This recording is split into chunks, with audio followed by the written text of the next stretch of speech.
In the month of October, I began posting to Reddit, asking if there are any new mysteries worth diving into for a future video. There are a couple of interesting ones here and there, but all pretty much self-explanatory on the surface. That is until I came back a month later, and noticed I had an unread message in my inbox. Opening revealed a user claiming to have played a game that doesn't exist. Hey there, I saw you were looking for new ARG recommendations. This literally got released today. I was a beta tester for it, and I really enjoyed it. I'm not gonna say anything else about it. And just like that, a new rabbit hole was emerging.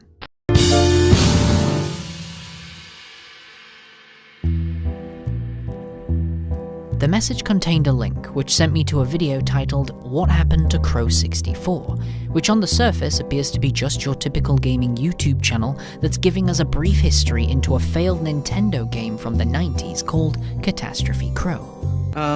The N64 era. An innocent time. The 3D platformer was king, and out of the dozens of so-called Mario clones, my 3 favourites still hold up. But what if I told you there was one more forgotten game on that list? A game that never had a chance to enter our childhoods. A game that fell into more than just development hell. And a game that cost its troubled creator everything. If you were to watch this video without any context on who Adam Butcher is, you'd most likely see this as nothing more than a video game lost throughout the ages with a strange production history. But of course, that's not the case. Adam Butcher is not a gaming channel like he's presented himself here. He's a filmmaker that's posted many of his works here on YouTube, including one of my personal favorites to have ever appeared on this site, simply titled Internet Story. This is a true story about the internet. Please, don't go. It's also the story of a treasure map and a murder. With that knowledge in mind, I knew immediately that we were in for something special. Our story continues with Adam giving us a brief history into the development of Catastrophe Crow and its creator, Manfred Lorenz, a notorious perfectionist and founder of a company known as Opus Interactive. He based the game off of one of his daughter's drawings, but what caught a lot of people's attention was the strange wording used throughout its marketing campaign. The team promised fearless exploration of unfamiliar worlds and something groundbreaking called an eternal revival system. Probably just a bad translation. An eternal revival system. No one is exactly sure what that means, and Adam simply chalks it off to a bad translation. But then something went wrong. The release date got pushed back a few months, then a few months again, until it started getting worryingly vague. Rumours began to circulate that something had happened to their lead designer. Manfred Lorenz was seemingly taking more and more control, with programmers left in the dark, and artists making hundreds of strange assets without knowing what they were for.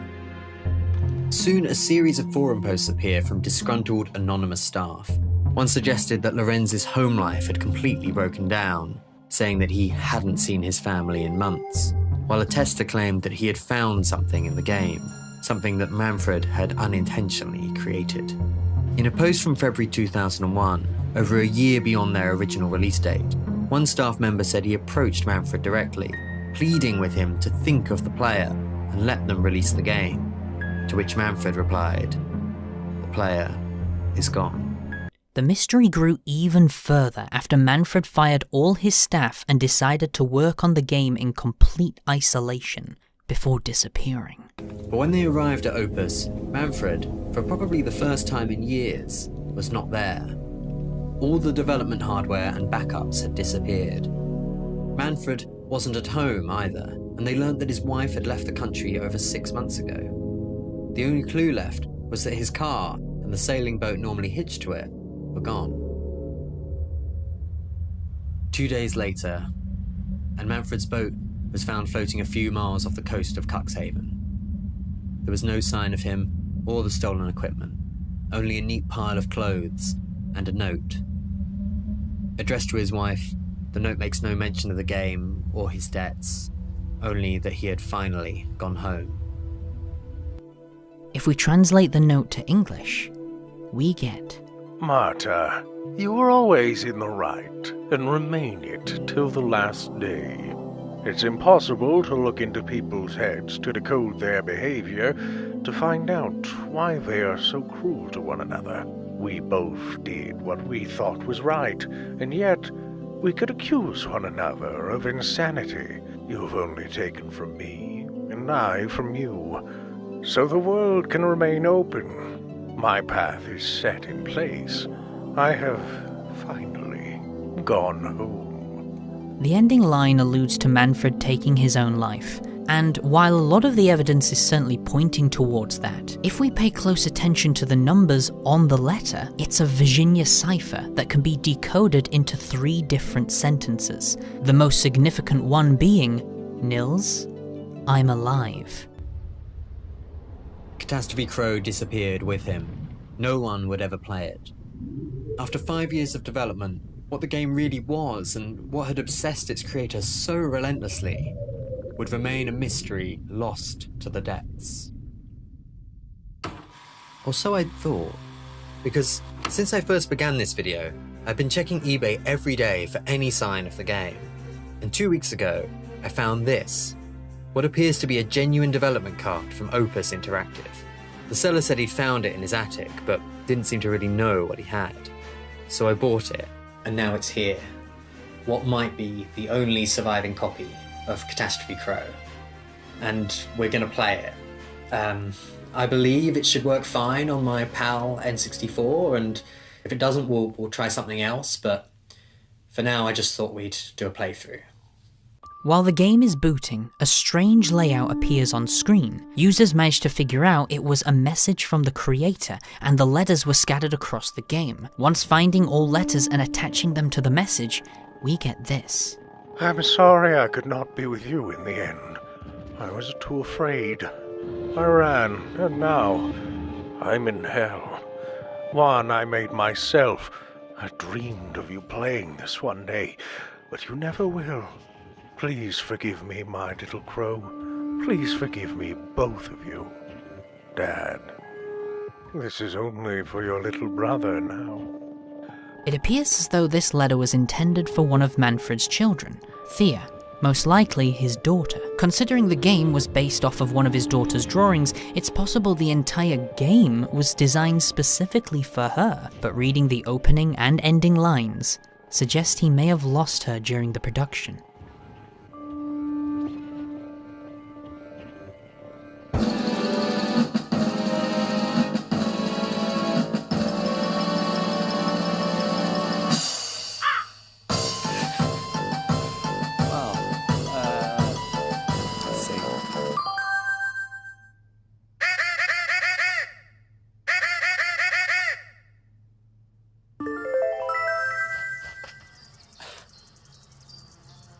It actually seems to be working. I can jump. Yeah, it's got the cool triple jump that was in the demo. Alright, let's see what's in here, I guess. Following the gameplay of the video, it seems to be centered around a young crow going to their father's work and looking for him, since he hasn't been home for days. It's kind of Mario-style camera controls.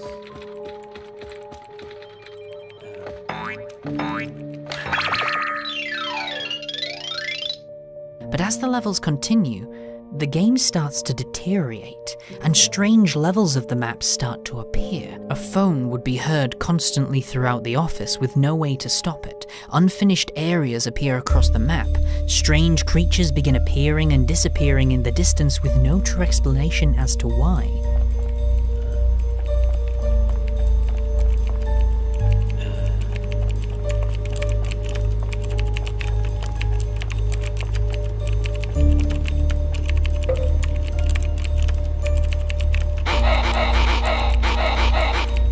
Something's wrong with this game.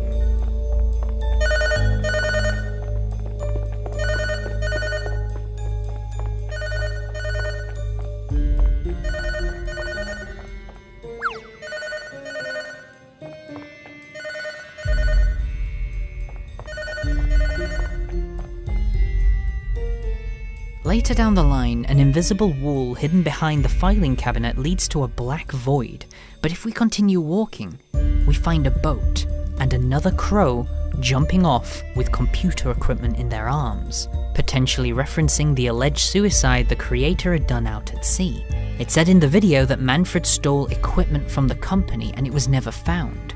In this game, it seems as though the equipment went to the bottom of the ocean along with him.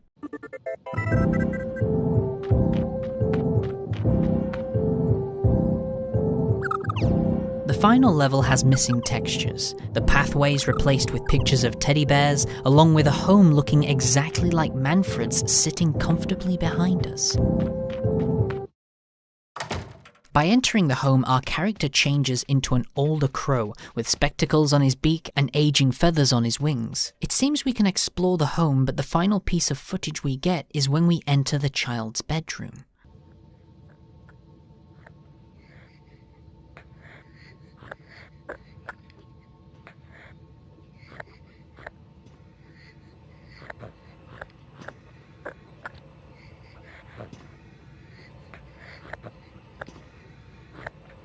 It switches to a cutscene and the camera slowly pans to a decapitated crow on life support.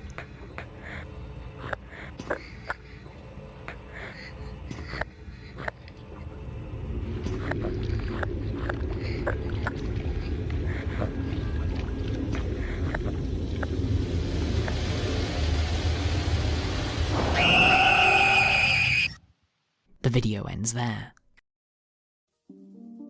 It seemed as though that's all